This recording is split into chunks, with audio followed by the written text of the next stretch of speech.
Clear Google Chrome cache files. Open your Google Chrome app and now tap on this more icon. Here tap on history, or you can tap on delete browsing data. Tap on this times option and here I'm selecting all time. You can select last 4 weeks, last 7 days or last 24 hours. And then tap on more options and here time range I'm selecting all time and I want to clear all of my browsing history, so I'm just checking browsing history. I also want to delete cookies and site data, cached images and files as well, tabs. And then I'm just tapping on delete data. Tap on delete.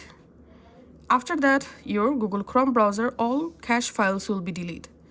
And here's another way to do it. Just long press on Google Chrome browser.